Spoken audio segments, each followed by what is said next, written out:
আজকে কি কেক আনছেন আপনি? এটা হচ্ছে ব্লুবেরি ফ্লেভারের কেক। আচ্ছা, আজকেও কেন শাড়ি পরে আসছেন? শাড়ি পরে আসতে ভালো লাগে তাই। ভাইরাল হওয়ার জন্য আসছেন না কেক বিক্রি করার জন্য আসছেন? সত্যি করে বলবেন। আমি তো মেইনলি আসছি কেক বিক্রি করতে, তো যদি ভাইরাল হতে হয় তাহলে অবশ্যই হবো, কেন হবো না। আচ্ছা, এটা কাটেন একটু। আসছি। আপু, এটা হচ্ছে কি ফ্লেভার আপু? এটা হচ্ছে ব্লুবেরি ফ্লেভারের কেক। এটা হচ্ছে কয়টা স্লাইস হবে? হচ্ছে 8টা স্লাইস হবে। 8টা। পার পিস কত টাকা নেবেন? 100 টাকা করে। 100 টাকা? কম রাখা যায় না আপু?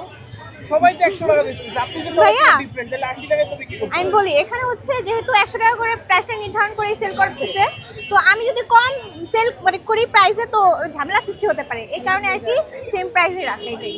আপু, আজকে কয়টা কেক আনছেন? 6টা কেক আনছি। প্রথম দিন আনছিলেন কয়টা? 3টা। 3টা। কেমন সাড়া পাচ্ছেন? প্রথম দিন আলহামদুলিল্লাহ ভালোই সারা পেয়েছে, সব কেকই সেল হয়ে গেছে, তো তার জন্য আজকে একটু বেশি করে আনা। এই যে আপনি একদিনের মধ্যেই কিন্তু ভাইরাল হয়ে গেছেন, এটা কেমন লাগে? ভালোই লাগতেছে।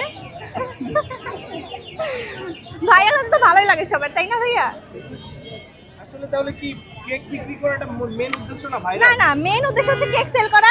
এরপরে যদি হচ্ছে এখন আমরা যেহেতু আসছি কেক সেল করতে, তো আপনারা ভিডিও করবেন, এখন সেটা যদি ভাইরাল হয়ে যায় তাহলে আর কি করবে বলেন।